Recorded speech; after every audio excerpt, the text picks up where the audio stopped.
On n'a jamais conçu l'être humain pour qu'il implore l'univers à genoux. C'est une illusion savamment entretenue.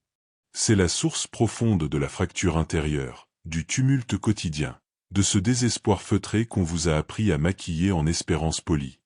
Dès le berceau, on vous a dressé à solliciter l'autorisation, auprès des institutions, des divinités lointaines, des puissances que l'on vous a présentées comme séparées de vous, inaccessibles.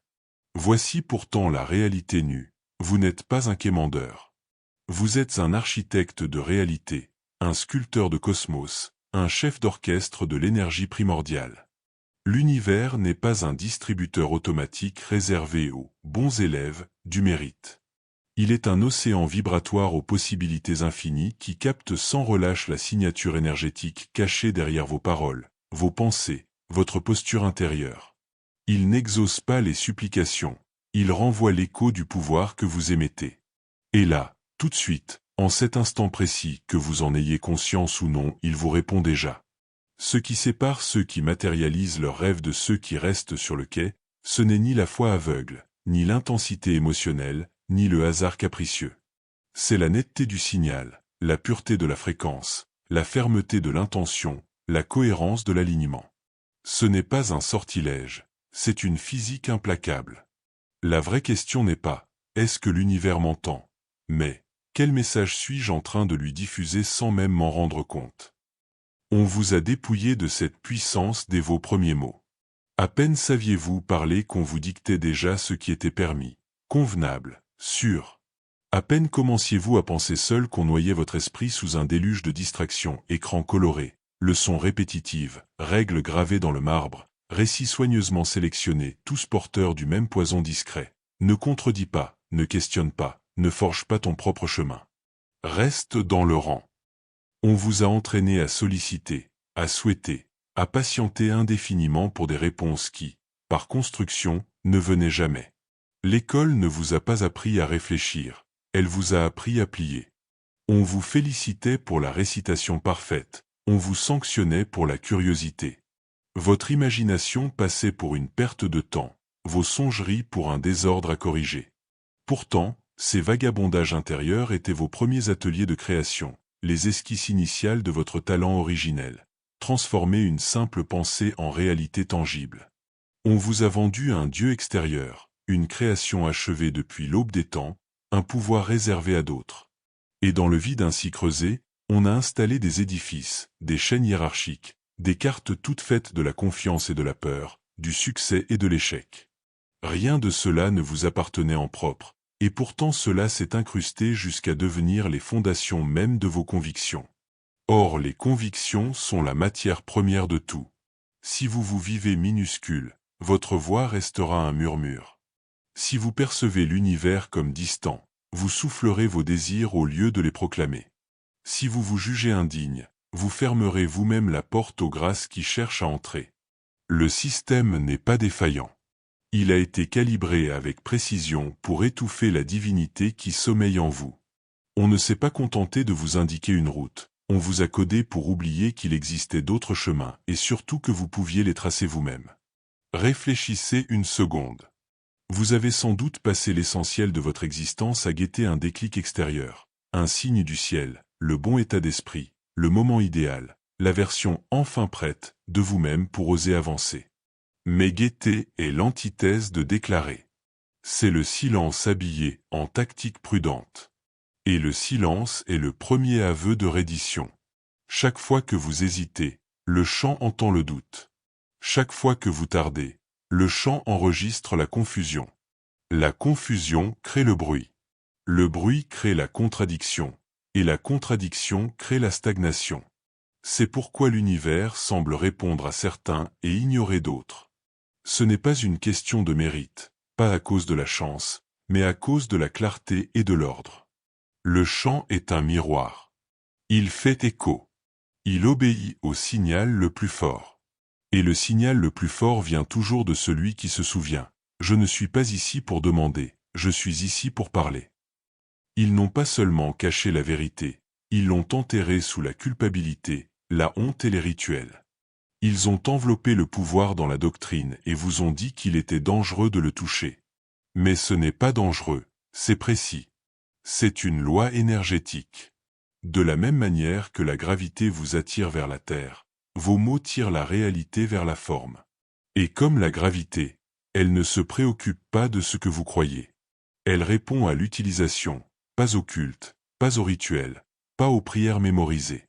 Elle répond au moi qui ose agir comme la source et non comme une simple extension de celle-ci. Vous n'êtes pas censé vivre passivement. Vous n'êtes pas censé naviguer dans la vie comme dans un labyrinthe conçu par quelqu'un d'autre. Vous n'êtes pas un serviteur de l'énergie. Vous êtes l'orateur qui la dirige. Et plus vous jouez petit, plus votre vie vous renverra l'écho de ce silence.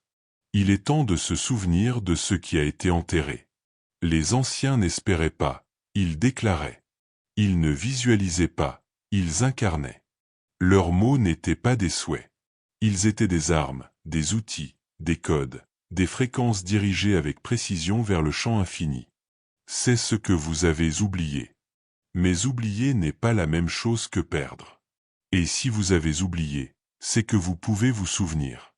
L'univers ne vous observe pas, il vous répond constamment, instantanément, sans jugement. Il n'attend pas votre meilleur jour ou votre version la plus parfaite. Il reflète ce que vous envoyez maintenant, à ce moment précis, tel que vous êtes. Pas ce que vous espérez, pas ce que vous pensez mériter, mais ce que votre énergie et votre concentration déclarent comme réel. On vous a appris à chercher des preuves à l'extérieur avant de croire. Mais la croyance n'est pas une réponse aux preuves, c'est le signal qui les crée. Ce sur quoi vous vous concentrez ces temps-ci, non pas par la magie, mais par la mécanique quantique.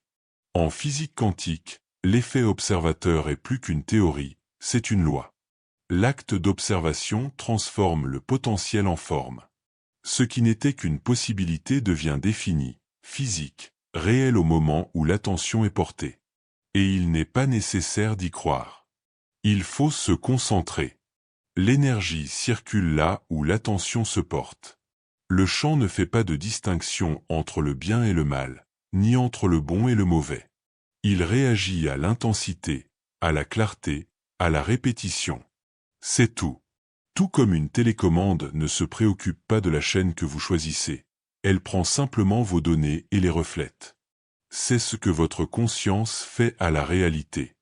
La plupart des gens agissent comme s'ils étaient à la merci des circonstances.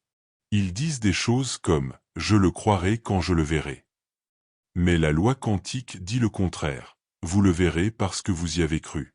Chaque pensée, chaque émotion, chaque attente envoie un signal dans le champ. La plupart des gens envoient des signaux chargés de doutes, de contradictions et de statique émotionnelle. Puis ils se demandent pourquoi leur vie ressemble à un chaos. Mais le champ est précis. Il vous rend ce que vous avez envoyé. C'est pourquoi les personnes qui semblent déraisonnables dans leur certitude façonnent souvent la réalité en fonction de celle-ci. Ce n'est pas de l'arrogance, c'est de l'alignement. Leur signal ne faiblit pas, ils ne supplient pas le champ, ils le programment. Ils parlent en termes absolus, pas parce qu'ils se font des illusions, mais parce qu'ils comprennent les règles. Ils n'espèrent pas recevoir. Ils décident de créer. Et le champ, tel un miroir parfait, s'ajuste en conséquence. Tout ce que vous voyez dans votre vie actuelle est de vieilles données, d'anciens signaux rendus réels. Vous ne regardez pas la réalité, vous regardez vos résultats passés. Cela signifie que votre avenir est déjà en mouvement, façonné par ce sur quoi vous choisissez de vous concentrer aujourd'hui. La plupart des gens n'interrompent jamais ce schéma. Ils réagissent à l'ancien et le recréent avec chaque pensée, chaque plainte, chaque peur déguisée en réalisme. Mais vous n'êtes pas obligé de le faire. Vous pouvez passer outre la boucle. Votre esprit n'est pas un processeur, c'est un transmetteur. Il n'est pas là pour interpréter la réalité, il est là pour la projeter. Vous n'êtes pas un observateur passif. Vous êtes le diffuseur et l'univers est votre écran. Tout ce que vous placez sur la diapositive interne de votre conscience devient l'image qui apparaît dans la forme. Ce n'est pas de la philosophie, c'est de la physique.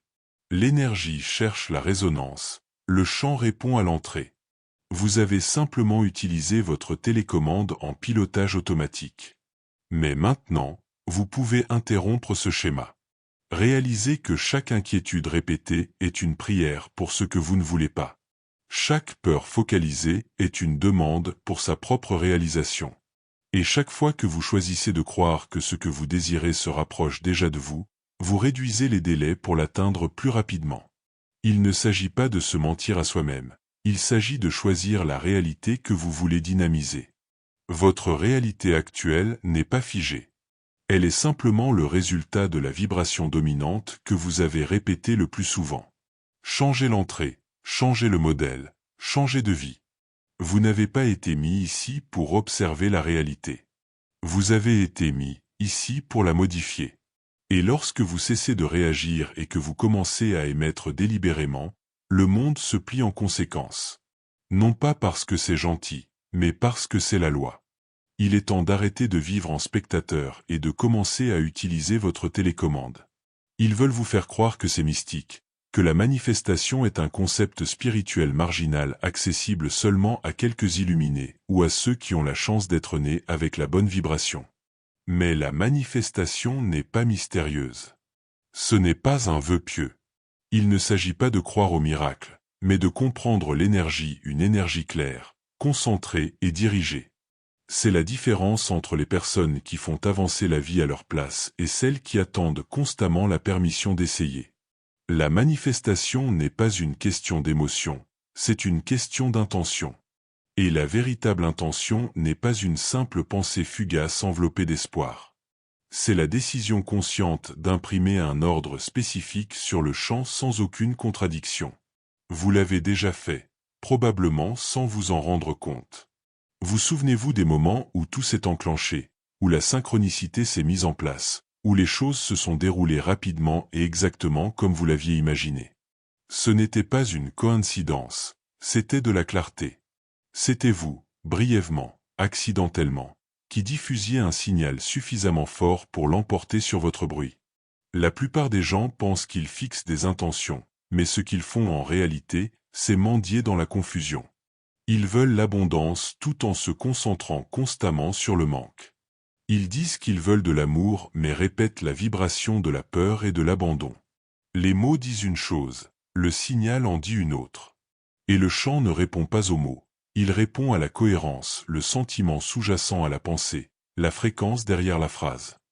C'est pourquoi la clarté est plus puissante que la positivité. Vous pouvez avoir toutes les bonnes pensées que vous voulez, mais si votre énergie est frénétique, divisée, incertaine, rien ne bouge. Le signal se court-circuite lui-même avant même d'atteindre la résonance. C'est la raison pour laquelle les anciens initiés se concentraient tant sur l'intention. La philosophie hermétique n'était pas fondée sur la croyance aveugle, mais sur la précision, la discipline mentale, la pureté énergétique. Les anciens savaient que l'esprit était le premier outil de création et que l'intention en était le tranchant le plus aiguisé. C'est pourquoi l'intention, lorsqu'elle est pleinement incarnée, ne ressemble pas à un souhait. Elle ressemble à un ordre, une connaissance, une décision silencieuse et inébranlable que la réalité ne peut ignorer. Non pas parce qu'elle est bruyante, mais parce qu'elle est inébranlable. L'énergie intentionnelle est comme un diapason. Plus la fréquence est exacte, plus le chant trouve rapidement une correspondance. Mais la plupart des gens jettent tout dans le chant comme un bruit émotionnel, doute, distraction, hypothèse et anxiété et s'étonnent que rien ne s'y fixe.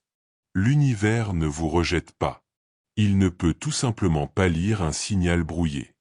Lorsque votre intention devient pure, dépouillée de toute remise en question, détachée du temps et du résultat, elle devient une loi non pas d'une manière poétique et symbolique, mais dans la structure énergétique littérale du champ quantique.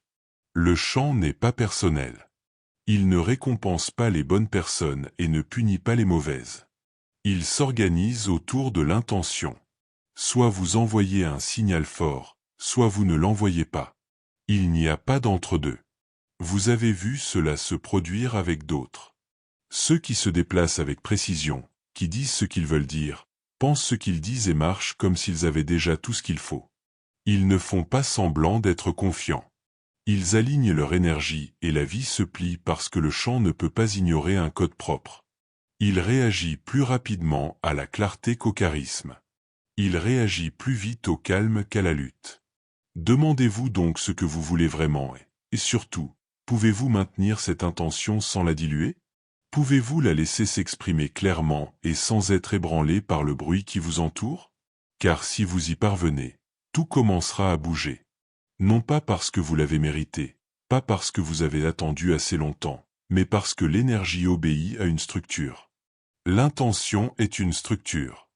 C'est le plan qui façonne la forme. Vous n'attendez pas un miracle. Vous attendez que vous cessiez d'envoyer des parasites. Exprimez votre désir une fois. Signifiez-le. Vivez comme s'il avait déjà été exaucé, et ne vous y opposez plus. C'est ainsi que l'on fait tomber les lignes de temps. C'est ainsi que vous modifiez les résultats. C'est ainsi que vous devenez l'architecte et non l'observateur. Vos mots ne sont pas de simples sons.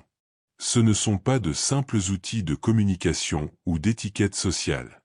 Ce sont des sorts, des programmes, des codes de fréquence qui s'impriment dans le champ quantique, que vous le réalisiez ou non. Chaque phrase que vous prononcez renforce votre réalité ou la sabote. Chaque phrase que vous répétez devient un modèle que l'univers vous renvoie. Et la plupart des gens n'ont aucune idée de l'ampleur de la destruction qu'ils causent par les choses qu'ils disent sans réfléchir. On vous a enseigné la langue comme si elle était neutre, comme si c'était juste une façon de nommer les choses. Mais les traditions anciennes connaissaient la vérité. Dans la science hermétique, la parole est la première forme de création.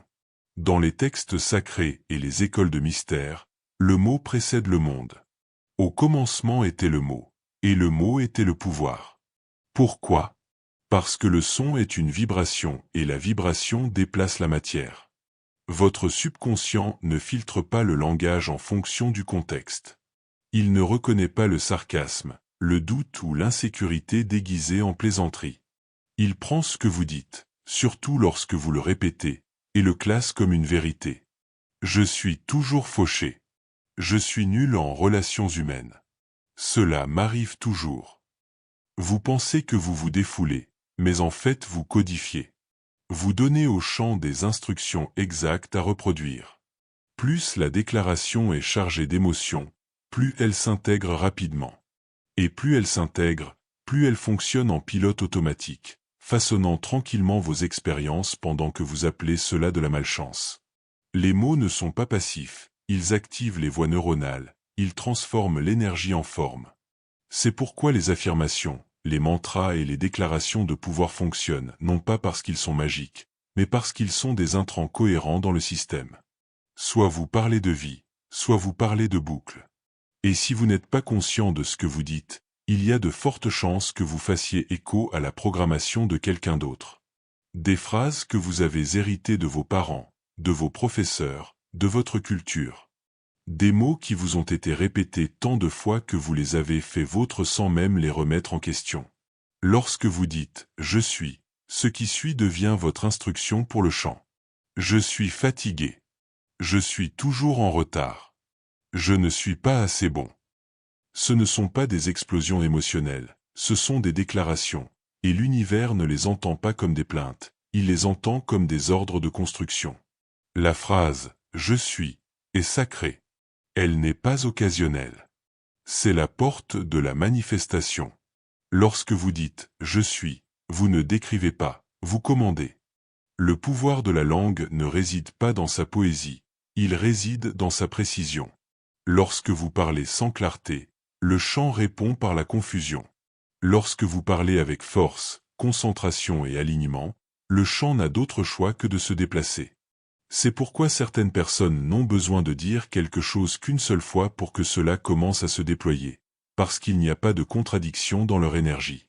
Leurs paroles sont soutenues par la croyance, par l'émotion et par l'action. Ce type de discours crée une dynamique.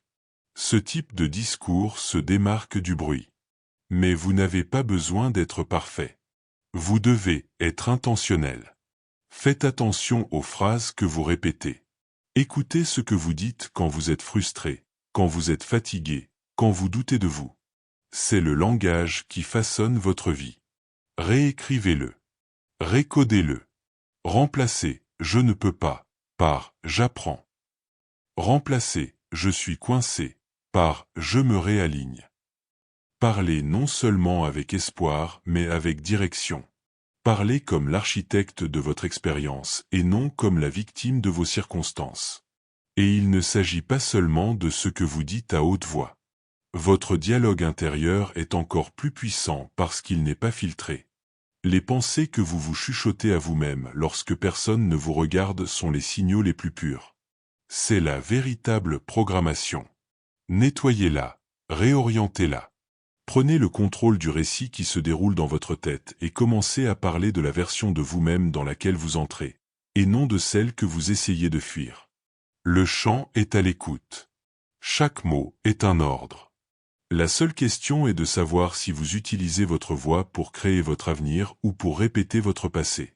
Vous avez déjà entendu cette phrase. Faites correspondre la fréquence de ce que vous voulez et vous l'attirerez. Elle a été placardée sur des affiches de motivation, chuchotée dans des cours de yoga, lancée dans des conversations comme s'il s'agissait d'une métaphore. Mais ce n'est pas une métaphore, c'est une formule. C'est le mécanisme qui soutient la réalité. Chaque chose qui existe, de la chaise sur laquelle vous êtes assis à la vie que vous essayez de manifester, a une fréquence, un plan vibratoire, et vous aussi. La seule question est de savoir si vous vous y conformez ou si vous le repoussez. La vibration n'est pas une question d'humeur. Il ne s'agit pas de sourire davantage, d'avoir des pensées heureuses ou de prétendre que l'on va bien alors que ce n'est pas le cas. Ce n'est pas une question de surface. Ce n'est pas une fausse positivité. Il s'agit du climat émotionnel, mental et énergétique dans lequel vous vivez au jour le jour. Ce sont vos habitudes, vos réactions, vos pensées automatiques. C'est ce que votre système nerveux diffuse lorsque vous n'essayez même pas. C'est ce que l'univers lit. C'est la signature sur laquelle il se verrouille. Lorsque votre vibration est en contradiction avec vos désirs, rien ne bouge. Vous pouvez dire toutes les bonnes affirmations, tenir un journal jusqu'à ce que vous ayez des crampes à la main, écrire votre vie de rêve tous les matins et être toujours bloqué parce que votre état ne correspond pas à votre vision. Vous voulez la liberté, mais vous vibrez dans la peur. Vous voulez la richesse, mais vous vibrez dans le manque. Vous voulez l'amour, mais vous vibrez dans l'abandon. L'univers ne vous rejette pas, il vous lit et il délivre toujours ce qui correspond à votre signal. Pensez à la syntonisation d'une radio. Si vous êtes réglé sur 92,2 FM, vous n'entendrez pas ce qui passe sur 103,7. Non pas parce qu'elle n'existe pas, mais parce que vous n'êtes pas à l'écoute. C'est ce que font la plupart des gens avec leurs objectifs. Ils s'assoient sur la mauvaise fréquence en attendant d'entendre quelque chose qui ne peut pas les atteindre. Ils pensent que la manifestation consiste à attirer quelque chose de l'extérieur, alors qu'il s'agit en fait de s'aligner pour recevoir ce qui est déjà présent. La version de vous qui a ce que vous voulez existe déjà. La ligne temporelle est réelle. La seule chose qui vous en sépare est l'alignement. Tesla a dit, si vous voulez comprendre les secrets de l'univers, pensez en termes d'énergie, de fréquence et de vibration. Il n'a pas dit émotion, il n'a pas dit effort. Il a parlé de fréquence. Car c'est ainsi que fonctionne la réalité. Votre corps est un transmetteur. Vos pensées, vos émotions et vos croyances sont le code qu'il envoie. Changez l'information. Changer la réalité. Il ne s'agit pas seulement d'un langage spirituel, mais aussi d'un langage neurologique. Votre cerveau est un réseau électrique. Votre cœur émet un champ électromagnétique mesurable à plusieurs mètres de votre corps. Vous envoyez en permanence un message dans l'espace. On ne vous a simplement pas appris à le contrôler, mais vous pouvez le faire. Et cela commence par l'observation de ce que vous ressentez, pas d'une manière superficielle et temporaire, mais de la manière dont vous existez. Dans quel état vivez-vous lorsque vous n'essayez pas? C'est votre fréquence dominante. Vous n'avez pas besoin de simuler des vibrations élevées. Vous devez changer la base. Lorsque vous changez votre base, la réalité se plie à vous. Ce n'est pas une question d'intensité, c'est une question de cohérence. Vous n'avez pas besoin de crier votre intention. Vous devez simplement devenir la fréquence qui ne la contredit plus. Commencez à remarquer l'écart. L'écart entre ce que vous dites vouloir et ce que vous vibrez réellement. S'il y a une résistance, c'est le signal. S'il y a de l'anxiété, du doute, de l'hésitation, c'est là que se trouve le décalage. Et ce n'est pas un échec, c'est une boussole, un outil. La résistance ne vous bloque pas. Elle vous indique directement ce qui doit être libéré, réécrit ou réaligné.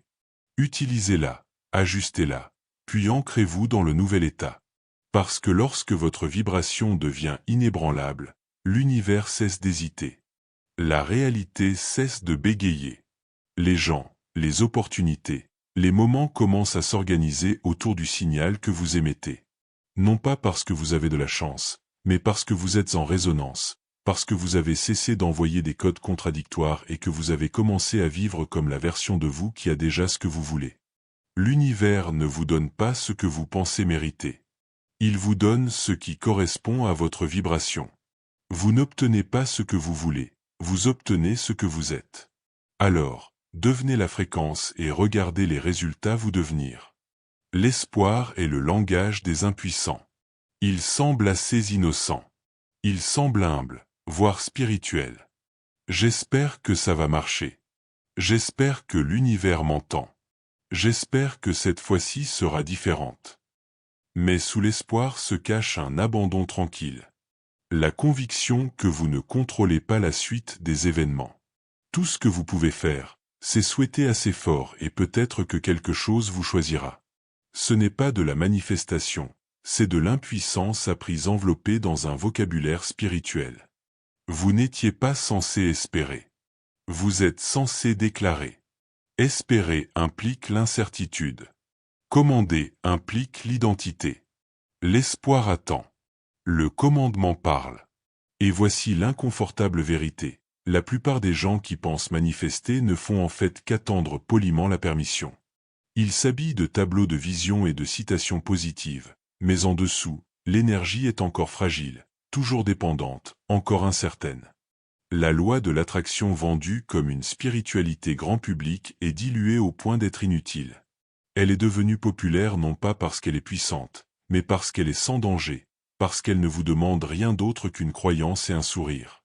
Elle a transformé une technologie sacrée en un slogan qui fait du bien. Elle a supprimé la responsabilité et la discipline. Elle a dit aux gens que s'ils avaient de bonnes pensées et agissaient gentiment, l'univers les récompenserait.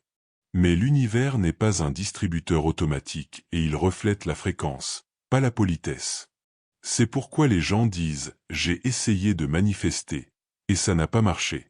Ce qu'ils veulent dire en réalité, c'est « j'ai demandé, attendu, espéré et je n'ai rien fait pour changer mon état interne ». Ils se sont concentrés sur les résultats et non sur la résonance. Ils pensaient que la manifestation était une question de désir, alors qu'il s'agit en fait d'une question de domination. Il ne s'agit pas de contrôler par la force, mais d'un alignement si fort que la réalité n'a d'autre choix que de changer. Parce que lorsque vous parlez avec autorité, le champ vous reconnaît. Il ne répond pas au désespoir, il répond à la certitude.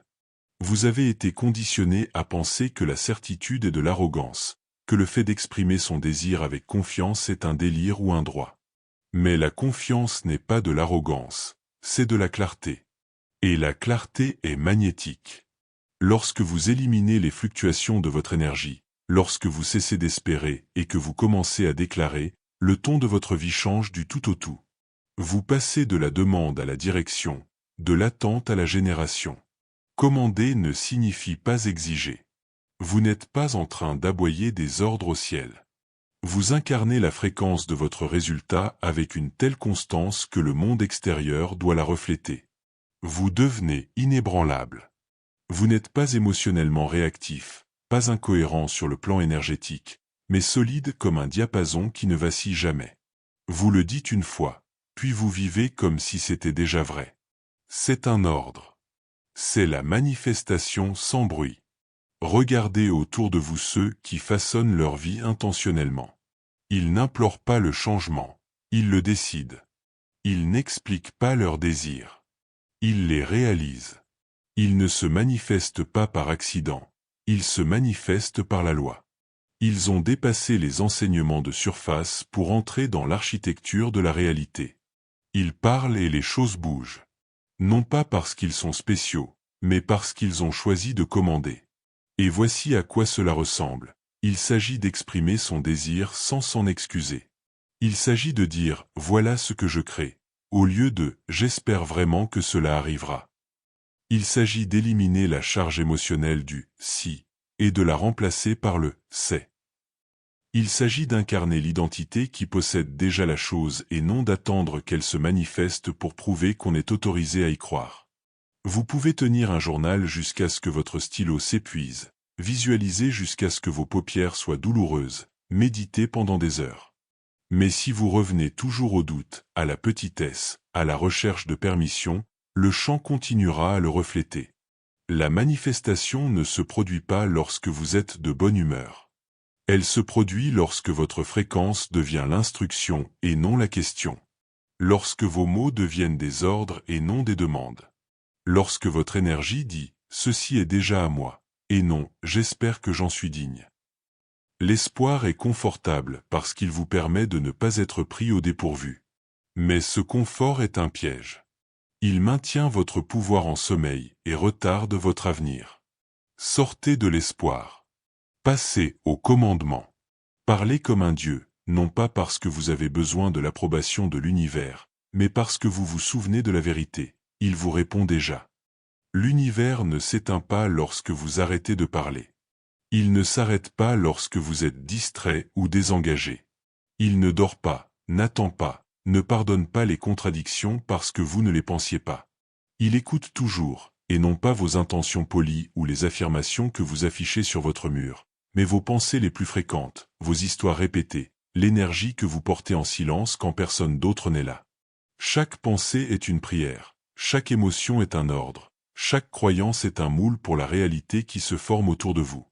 Les gens pensent qu'ils ne manifestent que lorsqu'ils s'assoient pour le faire, lorsqu'ils allument une bougie, qu'ils écrivent dans un journal ou qu'ils expriment leurs objectifs à voix haute. Mais la manifestation n'est pas un rituel, c'est une diffusion constante. Vous ne l'allumez pas lorsque vous manifestez, vous y êtes branché en permanence. Vous êtes toujours en train de créer, même lorsque vous pensez que vous ne faites que réagir. Cette spirale de doute que vous traversez lorsque vous vous réveillez en retard, ce sentiment d'indignité lorsque quelqu'un ignore votre message, cette peur sourde qui ronronne sous votre liste de choses à faire, tout cela est un signal. Tout cela devient une forme. Le chant n'est pas moral, il est mathématique. Il ne donne pas la priorité à vos meilleurs moments. Il calcule la moyenne de votre fréquence dominante. C'est pourquoi un seul moment de clarté et de puissance ne suffit pas s'il est entouré de plusieurs heures d'inquiétude, de culpabilité et d'autocritique. Vous pouvez dire « je suis abondant » une fois le matin. Mais si vous passez le reste de la journée à être obsédé par les factures, à ressasser la pénurie et à craindre l'avenir, que pensez-vous que le chant capte? C'est là que la plupart des gens se trompent. Ils traitent la réalité comme une bague d'humeur, quelque chose qui reflète ce qu'ils ressentent à des moments précis. Mais la réalité reflète des schémas, pas des pics. Elle réagit au rythme de votre esprit, et non au moment fort de votre espoir. Cela signifie que votre véritable travail ne consiste pas à forcer de meilleures pensées, mais à dissoudre celles qui fuient constamment l'énergie. Vous n'avez pas besoin d'être parfait, vous devez être cohérent. Et pour être cohérent, vous devez être conscient. Commencez à remarquer les boucles, les scripts mentaux que vous exécutez lorsque les choses ne vont pas comme vous le souhaitez. La façon dont vous parlez de votre vie lorsque vous êtes frustré ou fatigué, c'est votre prière. C'est le code que vous écrivez dans le chant. Et le chant ne prend pas de notes, il reçoit des ordres. Vous pensez exprimer ce que vous ressentez, mais énergétiquement vous autorisez plus de la même chose. Cette plainte, ce sarcasme, ce pessimisme discret que vous appelez réaliste, ce sont des ordres. Ils ne font pas que décrire la réalité, ils la renforcent. Mais voici la partie qu'on n'enseigne pas. Dès que vous changez le scénario, l'émission change. Pas quand c'est parfait, pas quand on a guéri toutes les blessures. Dès que l'on choisit une nouvelle ligne de base, le chant commence à se réorganiser. Et cela ne prend pas des années. Il faut de l'intention, de la conscience et de la discipline pour cesser de défendre ses limites. C'est le pouvoir de la présence. Il ne s'agit pas d'une fuite spirituelle, mais d'un changement tactique. Lorsque vous devenez présent, vous interrompez l'autoprogrammation. Vous arrêtez le signal qui tournait en arrière-plan et vous en insérez un nouveau consciemment, clairement et avec autorité. Dès que vous vous surprenez à tourner en boucle et que vous choisissez différemment, vous mettez fin à une ancienne ligne temporelle et en initiez une nouvelle. Plus vous faites cela, plus votre signal devient fort et plus votre signal est fort, plus la réponse est rapide. Vous ne vous contentez pas de penser, vous codez. Vous ne vous contentez pas de ressentir, vous émettez. Le champ ne se préoccupe pas de savoir si vous en êtes conscient ou non. Il répond toujours.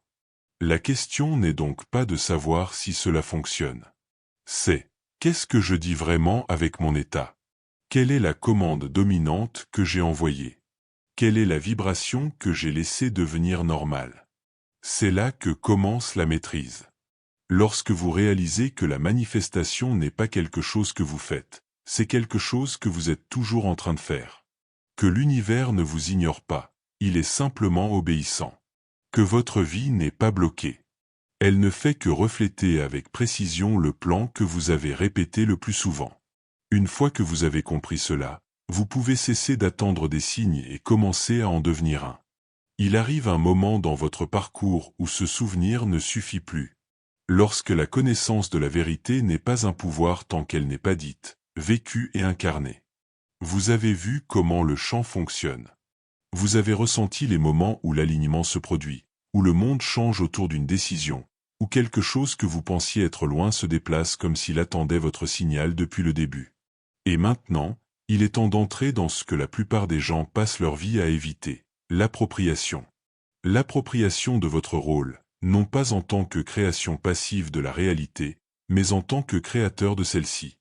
C'est le changement qui sépare ceux qui tâtonnent de ceux qui bâtissent des empires, de ceux qui guérissent, qui créent, qui se manifestent non pas une fois, non pas par chance, mais par la loi. Ils ne supplient pas l'univers. Ils ne courent pas après les signes. Ils deviennent le signe. Leur énergie ne demande pas. Elle autorise. Elle ne diffuse pas le doute. Elle écrit la réalité avec chaque mot, chaque choix, chaque accord interne silencieux. Et voici la vérité inconfortable que la plupart des gens n'admettent pas. C'est ce que vous faites déjà. Vous commandez déjà le champ. Vous le faites simplement à partir d'un scénario qui vous prive de votre pouvoir. Chaque fois que vous dites « je ne peux pas, ça ne marche jamais, je suis comme ça », vous inscrivez un ordre dans l'architecture énergétique de votre vie. L'univers ne vous remet pas en question. Il ne vous repousse pas. Il dit « comme tu le souhaites ». Et il se met en mouvement pour s'y conformer. Parce que le champ n'est pas intéressé par ce que vous voulez. Il est obéissant à ce que vous réclamez. Et vous avez revendiqué vos limites avec plus de cohérence que vos désirs. Parler en tant que créateur signifie se réapproprier cette voix. Pas pour l'ego, pas pour le spectacle, mais pour la vérité. Parce que le créateur n'a pas besoin d'applaudissements. Il n'a pas besoin d'être rassuré. Il sait que ce qu'il construit devient réel. Il parle avec une certitude calme, pas avec force. Il décide et s'aligne. Et à partir de cet alignement, les choses bougent, non pas grâce à la volonté, mais parce que la réalité n'a pas le choix. Vous n'êtes pas ici pour attendre que la vie de vos rêves vous tape sur l'épaule. Vous êtes ici pour l'appeler comme le tonnerre. Vous êtes ici pour devenir la fréquence qui magnétise les lignes de temps. Et vous n'y parviendrez pas en répétant des affirmations auxquelles vous ne croyez pas. Vous le faites en devenant trop aligné pour vous contredire, trop ancré pour vaciller. C'est ce que signifie parler en tant que créateur. Pas plus fort, mais plus clair. Pas plus vite, mais plus profondément. Cela ne signifie pas la perfection. Cela signifie honnêteté. Cela signifie qu'il faut repérer les moments où l'on rétrécit son langage pour éviter l'inconfort. Les moments où vous adoucissez votre vérité pour que les autres ne se sentent pas menacés par elle. Les moments où vous atténuez votre commandement parce que quelque part au fond de vous, vous avez toujours peur que cela ne marche pas. Laissez tomber. Cette peur est un résidu. C'est le bruit d'une ancienne version de vous qui ne savait pas ce que vous savez maintenant. Que le champ écoute plus attentivement la conviction silencieuse dans votre voix que le volume de vos mots. Parlez donc comme si l'œuvre était déjà accomplie. Agissez comme si la victoire était déjà scellée. Alignez-vous comme si votre existence entière en dépendait, car elle en dépend véritablement. La prochaine ligne temporelle que vous foulerez ne reposera pas sur la sueur de vos efforts. Elle naîtra de votre fréquence, de votre verbe, de votre talent à tenir la note du Créateur plutôt que celle de la créature. Car quand vous prononcez comme la source elle-même, l'univers ne barguigne pas. Il exécute pas demain, pas dans un futur hypothétique. Ici, maintenant. Ne restez pas simple témoin. Devenez le théâtre. Le chant guette des ordres nets. Pas vos tempêtes émotionnelles, pas vos ombres de doute, mais votre souveraineté, votre tranchant, cette part de vous qui ne prie pas, elle prononce. À chaque fois que vous ouvrirez la bouche, interrogez-vous. Est-ce la voix de l'architecte ou celle du simple blueprint? Si ce n'est pas la première, taisez-vous un instant. Recalibrez. Puis reprenez, souverain. Vous n'avez plus besoin de nouvelles preuves, de signes supplémentaires, de coïncidences accumulées pour enfin écouter ce que votre essence vous murmure depuis toujours. Vous n'êtes pas venu rejouer la partition imposée. Vous êtes venu la composer. Non dans la retenue ou la courtoisie, mais dans l'exactitude, la présence absolue et la force intacte. Il ne s'agit pas d'attendre qu'une version parfaite de vous émerge enfin. Il s'agit de revêtir cette identité sur le champ, en cet instant brut, avant même les preuves tangibles, car c'est cela qui fait basculer l'univers. Trop traite la manifestation comme une simple réponse. Or, c'est une fréquence de pleine souveraineté. Quand vous le formulez, vous commencez à l'inspirer. Quand vous l'inspirez, vous commencez à l'être. Non parce que tout deviendrait soudain fluide, non parce que le monde se plierait en un éclair, mais parce que vous mettez fin à votre propre sabotage. Vous cessez de brouiller votre émission avec d'anciens récits, et commencez à diffuser depuis la version de vous qui règne déjà sur la ligne temporelle convoitée. Voilà l'incarnation authentique. Non feindre la victoire, mais caler pensée, gestes et état d'âme sur la réalité que vous avez d'ores et déjà revendiquée. Vous vous levez, et marchez comme celui qui a déjà triomphé. Vous parlez comme si c'était gravé dans le marbre. Vous investissez votre énergie comme si l'avenir était blindé, non menacé. C'est cela qui déclenche la métamorphose. Le chant n'exige pas que vous jouiez un rôle. Il exige que vous soyez en phase. Et la phase n'est pas affaire de perfection, c'est affaire de résonance pure. Marchez si profondément dans votre vérité que tout ce qui vibre faux s'évapore autour de vous. Dites-le. Vivez-le, incarnez-le. Voilà l'équation. Formulez vos intentions sans la moindre faille. Portez-les dans chaque geste quotidien par la discipline, les choix fermes, l'engagement total. Et imprégnez-les dans vos nerfs jusqu'à ce que l'effort disparaisse et que cela devienne votre nature même. Alors la manifestation quitte le domaine des idées pour entrer dans l'inéluctable. Non par enchantement, mais parce que vous avez enfin arrêté les interférences. Vous n'avez plus à vous épuiser. Vous n'avez plus à patienter. Éliminez le parasitage. Délestez-vous du besoin d'être persuadé, et commencez à vivre comme si tout vous appartenait déjà. Il ne s'agit pas seulement d'adresser l'univers, il s'agit de le parler depuis l'intérieur. La vraie manifestation ne sent pas la détresse, elle sent le retour à la maison. Comme retrouver une force que vous n'avez jamais réellement perdue, seulement oubliée dans un tiroir. Chaque mot lancé, chaque pensée nourrie, chaque réaction choisie vous rapproche ou vous éloigne du dessein. Et le jour où vous en aurez assez de tourner en rond, assez d'attendre, assez de marchander avec vos propres ombres, vous laisserez tomber la requête pour embrasser l'incarnation. Le chant n'attend plus de vœux pieux. Il attend des impulsions nettes, limpides, inébranlables. C'est l'ultime déclic. Vous n'êtes pas ici pour courir après vos rêves. Vous êtes ici pour combler le fossé entre qui vous fûtes et qui vous êtes en train de naître.